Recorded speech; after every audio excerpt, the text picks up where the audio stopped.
This is the VOA Special English Education Report. Did you make a New Year's resolution? Some of you shared your goals at the VOA Learning English page on Facebook. And no surprise, many of you said at least one of your goals for 2012 is to speak English better.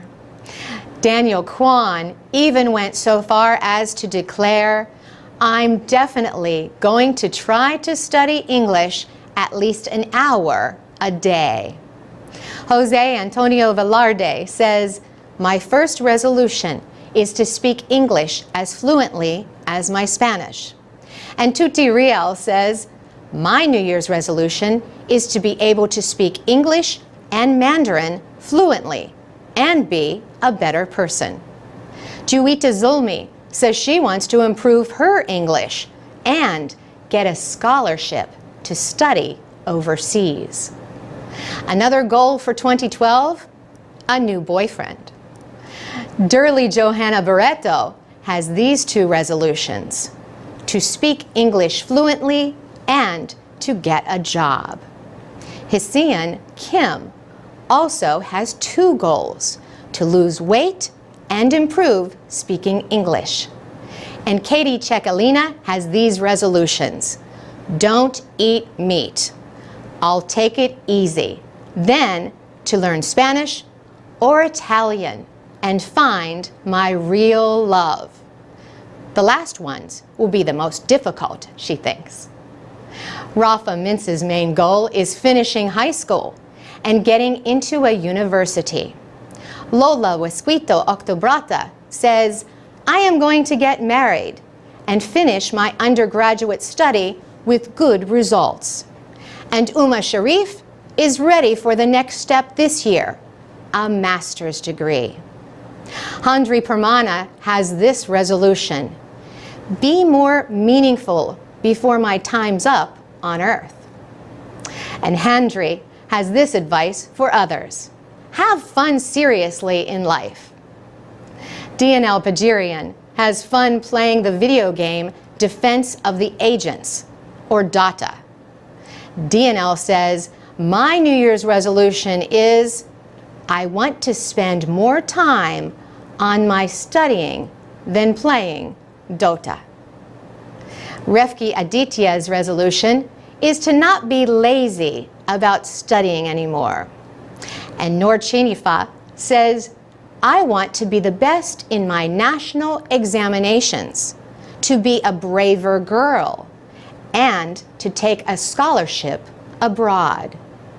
Shara Radinka offered this comment: "My resolutions are to pass vocational school, get a scholarship, and visit Singapore and Malaysia." And Sita Adyuda is thinking of Australia in 2012. "I wish I could have a career abroad in my dreamland of Oz. And let's see, as I'm an optimist, I'm going to make it real this year. Ha ha ha." For VOA Special English, I'm Carolyn Presutti. Go to voaspecialenglish.com to read, listen, and learn English with our programs and activities. You can also find live lessons at the VOA Learning English page on Facebook. I'm Alex Villarreal with the VOA Special English Education Report. Most American schools have boys and girls in the same classroom, but a public high school in the small rural town of Boonesboro, Maryland, offers a special program. Top students in the 9th and 10th grades can attend single-sex classes for math, science, English, and social studies. The aim is to help teenagers keep their mind on their work by keeping males and females apart. Rebecca Brown chooses the students for what Boonesboro High School calls the Academy.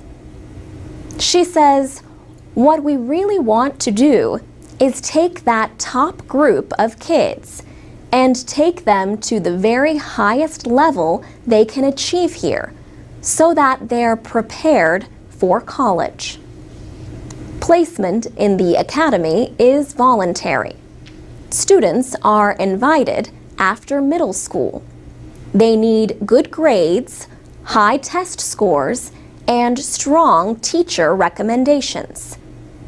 They also need to be involved in activities. Almost 350 students have taken part in the academy. It began as an experiment in 2004. Michael Baer has been at Boonesboro High for 20 years and directs the academy. His 9th grade English class for boys centers on books that he believes boys find interesting. One of those books, for example, is The Call of the Wild by Jack London. This classic story tells of a dog stolen from his home and sold to work as a sled dog during Canada's Klondike Gold Rush. On this day, the students are working in small groups. 2 students explain why they are drawing pictures that relate to the story. Drawing helps them visualize the setting of the story and gets them to think more about the important events of the story. Morgan Van Fleet is a senior at Boonesboro High. She likes being in the academy. She says boys and girls act differently when they are together in a classroom. She says it is easier to focus on the lesson and the homework in a single-sex class. There is one activity that girls and boys in the academy do together. At the end of the day, many of them stay and help tutor students who are having trouble in school. For VOA Special English, I'm Alex Villarreal. Tell us what you think about single-sex classes. You can comment on our website, voaspecialenglish.com. You can also find transcripts and MP3s of our programs. And you can find us on Facebook and Twitter at VOA Learning English. This is the VOA Special English Education Report. Outdoors in the open air seems like a natural place to study natural science. It also makes sense in a place like Southern California, where people like to be outside a lot. Now, the Natural History Museum of Los Angeles County is working to bring the indoors to the outdoors for its visitors. The museum has redesigned an outdoor space into a living exhibit.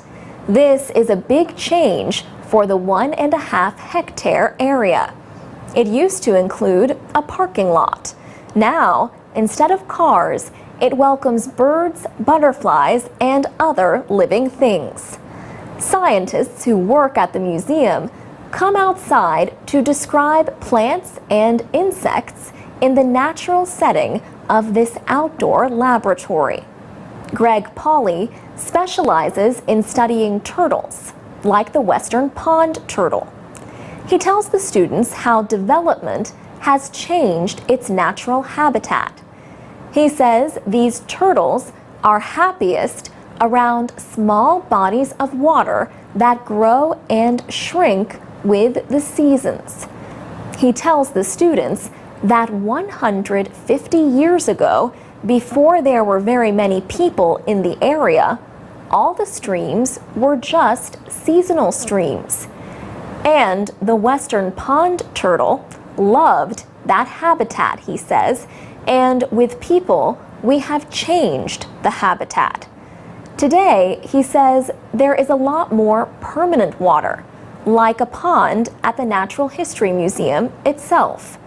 And He says the changing habitat is one reason why western pond turtles are shrinking in number. In addition to science lessons, the open-air exhibit can provide contact with nature in a way that some city children rarely get. Landscape architect Mia Lehrer says children can get real-life answers to questions they may be wondering about. For instance, she says some children do not know that ketchup comes from tomatoes, and they can see what strawberry plants look like to know that strawberries do not just come from a container in the store. Only parts of the new outdoor campus are open now, but Karen Wise says more changes are coming. Ms. Wise is the museum's vice president for education and exhibits. She says, now we are opening up the whole museum, making it an indoor-outdoor experience so that our visitors can be a part of the experience. The work is expected to be completed by June of 2013. Next year is the museum's 100th anniversary. For VOA Special English, I'm Alex Villarreal. You can read, listen, and learn English with more education stories at voaspecialenglish.com. You can also find a video about the new outdoor exhibit at the Natural History Museum of Los Angeles County. This is the VOA Special English Education Report. The Pine Ridge Indian Reservation in the American state of South Dakota is home to the Oglala Sioux tribe. It's also where Nikki Olette is in her first year as the journalism teacher at Little Wound High School. Miss Olette teaches the 12 students on the school newspaper, The Mustang News. She helps them choose story ideas if they need help. She says, sometimes if we're getting stuck, I'll kind of guide them along, but especially lately, they've been the one picking the articles. One student wanted to write her own column, comparing the weather to different parts of her own life. Another student wanted to start writing some song reviews. So now every 2 weeks, she picks out a couple of songs and writes a review about them. The reporters also cover news like a recent flood at the school caused by a broken water pipe. Yet the real story here is that Nikki Olette is the school's first journalism teacher in years. The Mustang News had stopped publishing, but now, not only is it back, copies are included every other week in the Lakota Country Times, a local newspaper. This way, school news reaches parents and other people in the community. Other student newspapers have been incorporated into Native American papers, but not many. The publisher of the Lakota Country Times, Connie Smith, says the public has welcomed the idea. She says, everywhere I go, people are talking to me about how proud they are.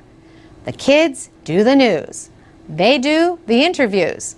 They take the pictures. Sometimes a teacher may have something that goes in, but mostly it's the students. Connie Smith says the quality is as good as some of the stories that are written by community members for the Lakota Country Times. The idea inspired 2 other schools on the Pine Ridge Reservation to publish their own papers. They take turns being included in the Times. Brooke Chase Alone works on the Mustang News at Little Wound High School. She says her favorite story so far has been covering the history of the annual Bigfoot ride. This is a 2-week trail ride from the Standing Rock Reservation to Wounded Knee. Wounded Knee was where government soldiers killed more than 200 Sioux in 1890. The Army called it a battle. Indians called it a massacre. Brooke has a personal connection to the story she wrote. Her grandfather, Percy White Plume, helped start the Bigfoot ride and one of the original riders, she says. She went to his house and interviewed him about his experience. For VOA Special English, I'm Carolyn Presutti. For more ways to learn American English and stay informed every day, go to voaspecialenglish.com from your computer or mobile device. This is the VOA Special English Education Report.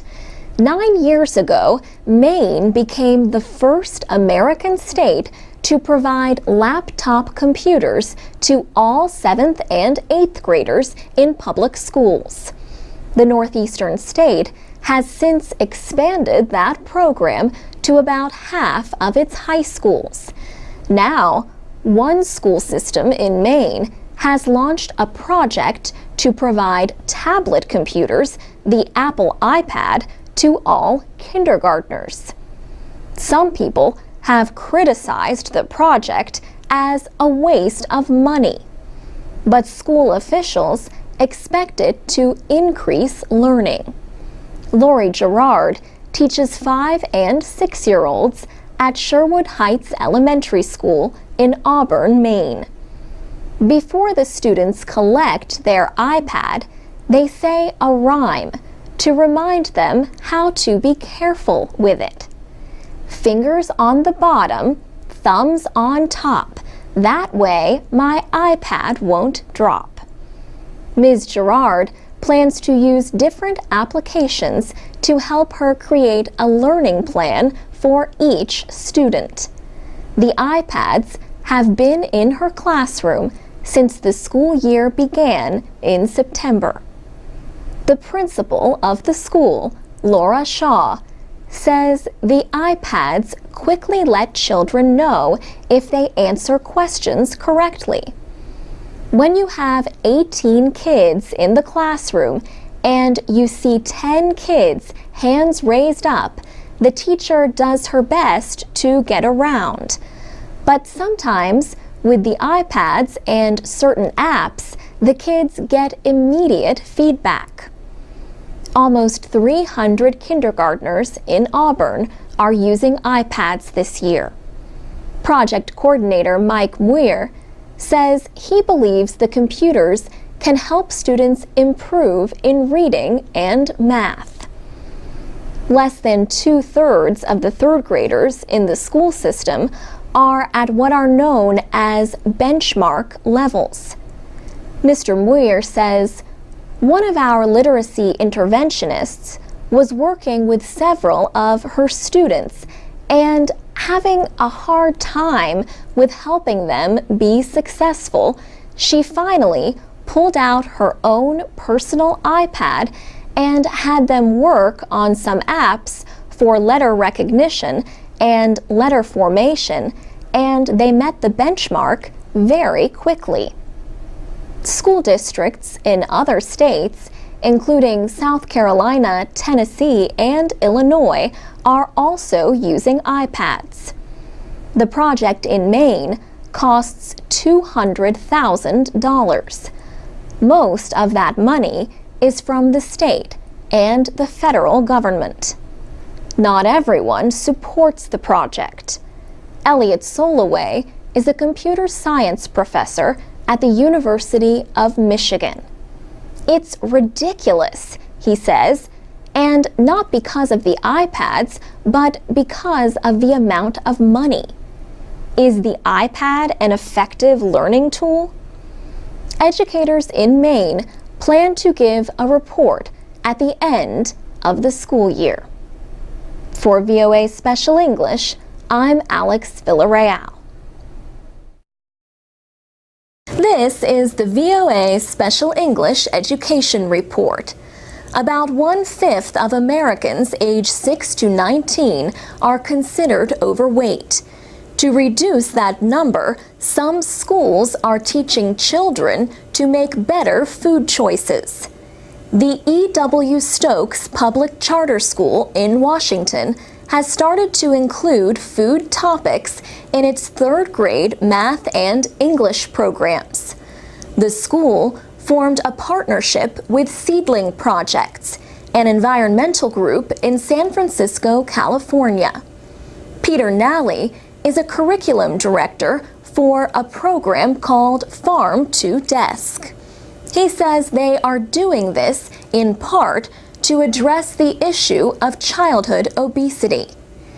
He says one of the main components of our program is our belief that if kids are exposed to positive and healthy messaging about food throughout the instructional day, that has the most potential to impact long-term change. Teacher Hannah Chen recently used food examples to teach 8 and 9-year-olds in a math class how to make combinations. For example, they figured out the different combinations that could be made with a pizza and 2 toppings. School chef Makisha Day says the school buys most of its food from local farms. But the school has a garden for the students to grow some of the vegetables themselves. The children, they love it, she says. Teacher Hannah Chen agrees. She says, "We have a salad bar at the school, and now the kids love the salad bar.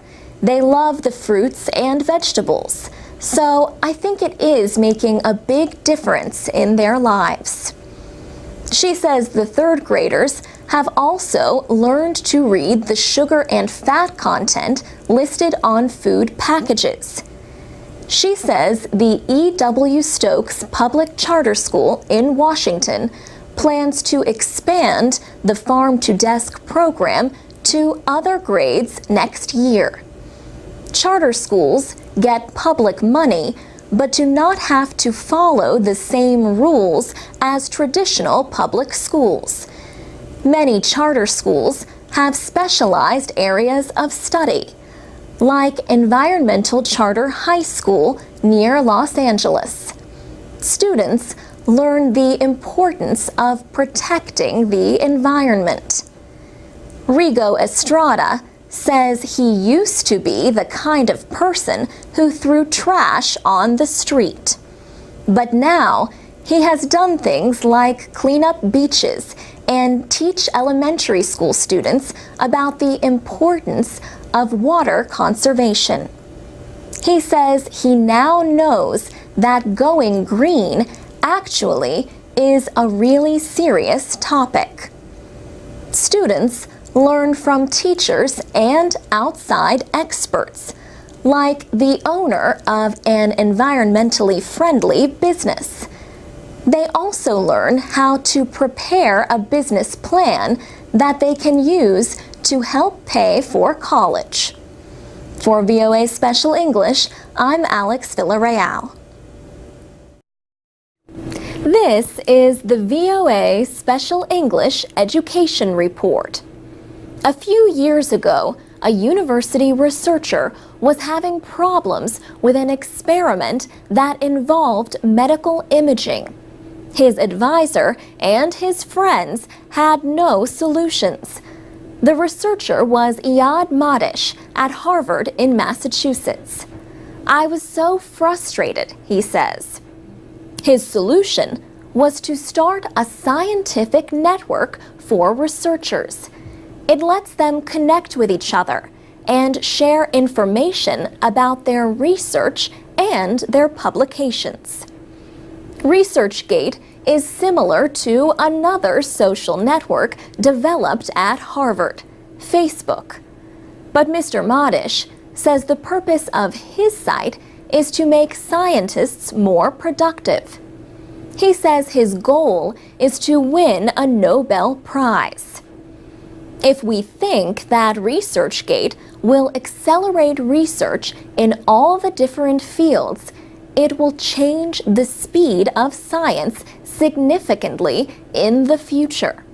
So I definitely do believe that ResearchGate could win the Nobel Prize for that one day. Mr. Modish received the support of investors, including a former Facebook executive and the same investment group that put money into Twitter. So far, 900,000 people have signed up as members of ResearchGate. One of those users is Caroline Moore Cokeless at Boston University. Her profile page shows her picture and her specialty, neuroscience. It also lists her doctoral advisor and the work she has published. She can follow other researchers and click on to group pages that discuss different subjects. She also uses Facebook, but says people almost never discuss science there. She says on ResearchGate, she can ask questions and learn about what other researchers are working on before they publish their results. She can also learn about recently published science. She says, the scientific literature is so huge at this point that it's really impossible to get through everything in your topic area. People really rely on hearing it from other people. But not every user is pleased with ResearchGate. Kim Bertrand at the Harvard School of Public Health is an epidemiologist, someone who studies the spread and control of diseases. Ms. Bertrand says she finds more value in her own offline network of researchers and advisors than in this online network. She says, sometimes I get these emails that are like, "Dear Sirs, I'm writing a dissertation on public health. Any suggestions? Please advise." I don't need that. For VOA Special English, I'm Alex Villarreal. To read and listen to more stories, go to voaspecialenglish.com. This is the VOA Special English Education Report. The Obama administration says American schools should produce students who are college and career ready. What is the best way to do that? The National Center on Education and the Economy has some ideas. The center will be working with 8 states on a project to test board examination systems. Students who volunteer will take board examination classes similar to those found in other parts of the world. Once they pass the exams, they can leave high school as early as the end of the second year. Mark Tucker is president of this nonprofit organization. He says the aim is to make sure students finish high school with enough skills to succeed in at least a 2-year college. He says, in the United States, one is expected to go to high school for 4 years, and you get a diploma just for showing up or attending. It doesn't particularly attest to any level of accomplishment. What we're trying to do here is to change the system in the United States from one that is based on the time that is spent in the seat to one that is based on your actual accomplishments. The state projects will start as early as September of 2011. They will involve 10 to 20 high schools in each of 8 states. The states include Connecticut, Kentucky, Maine, and New Hampshire. The others are New Mexico, Pennsylvania, Rhode Island, and Vermont. Some educators and parents do not like the idea of sending students as young as 16 off to college. They say the students may not be socially ready for college. But Mark Tucker says students who pass the exams could stay in high school and take a demanding set of exams at the upper division level. That program is designed to prepare students for entrance into a competitive college or university. The Bill and Melinda Gates Foundation has provided more than $1 million to start the program. Mark Tucker says he expects interest in the idea to grow. He says, "Our hope is that this will become the way school is in the United States. It will become the dominant way of going to high school." And that's the VOA Special English Education Report. Does your country use a board examination system? Tell us about it. You can post your comments at our newly redesigned website, voaspecialenglish.com. This is the VOA Special English Education Report. International students have a lot of questions about studying in the United States. But what do you suppose is the most common question? We asked an expert right here in our building. Jessica Stahl is editor of VOA's Student Union blog. Jess blogs for international students interested in American higher education. She says the #1 question she gets is about financial aid and scholarships. Money is everyone's biggest concern. But unfortunately, that question is also the one with the most complicated answer. The short answer is this: financial aid programs are often just for American students, but programs for international students do exist. You just have to look for them. Jess says probably the next most often question is about language skills. People want to know how to improve their English. Of course, one way many students improve their English is with special English, like this program. But we like the Student Union's glossary of confusing words used in education. Readers can send in suggestions. One newly added word is catalog. An international student advisor wrote to say that new students generally have no idea what a university catalog is. So the glossary now includes this definition: a university catalog or college catalog is an official publication that contains all of the information a current or prospective student might need about academics and student services at a university. Jess has a group of foreign student bloggers at American schools. Even they were unsure what a catalog is. The students share their experiences studying in the United States. For example, how they feel when they face cultural stereotypes. Simba from Zimbabwe recently wrote about going to lunch with a group of American students. Simba said he felt hurt when one of them was surprised to learn that Facebook is available in Zimbabwe. Jess says the Student Union and its Facebook page get a lot of comments.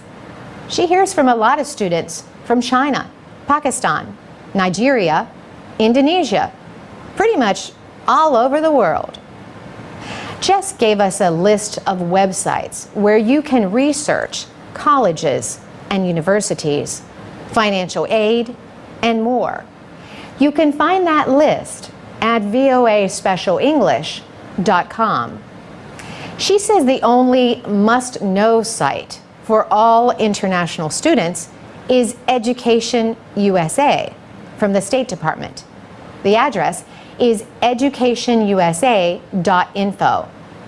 And if you only know one other site, it should be Study in the States from the Department of Homeland Security. That address is studyinthestates.dhs.gov. For VOA Special English, I'm Carolyn Presutti. This is the VOA Special English Education Report. Parents are a child's first teachers, but some parents never learned from good examples. In New York City, a nonprofit agency called Covenant House tries to help homeless young mothers become good parents. The 12 or so teenagers who live at the shelter attend parenting classes 4 days a week. The class is called Mommy and Me.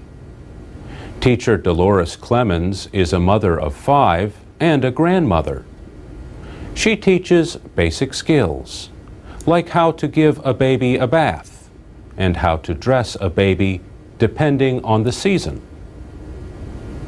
She remembers one student who learned from her mother not to pick up a crying baby. The mother said that would only make the child needy and overly demanding. Dolores Clemens told the student, "That's not true. You have to hold your baby. He is crying for a reason. If you never pick him up, he is going to keep crying. Pick your baby up. Cuddle your baby. Hug him." Dolores Clemens says her students also learn how to be good mothers by letting themselves be mothered. She said, "I'm doing something for them that never has been done for them before." Around 350 teenage mothers graduate from Covenant House's Mommy and Me class every year. Natasha is in class one day with her baby son. She lived on the streets. She is glad not only for the warmth and shelter of Covenant House, she is also glad for the help they offer in seeking a more secure life. She said, "They help you do your resume, your cover letter, and everything you need for a job interview. And they help you find a job." Some teenage mothers wish they could be children themselves again. 18-year-old Placida knows that feeling. She says being a mother is hard. She said, "You have to get up every 2 hours in the middle of the night, and you can't go out and say, 'I am going to buy this for myself.' No. I have to buy Pampers, clothes, and food." The World Health Organization says the United States has 41 births for every 1,000 girls age 15 to 19 per year. That is higher than other developed countries, as well as some developing ones. By comparison, Canada has 14 births for every 1,000 girls age 15 to 19, and Mexico has 82. And that's the VOA Special English Education Report. You can comment on this report at voaspecialenglish.com. This is the VOA Special English Education Report.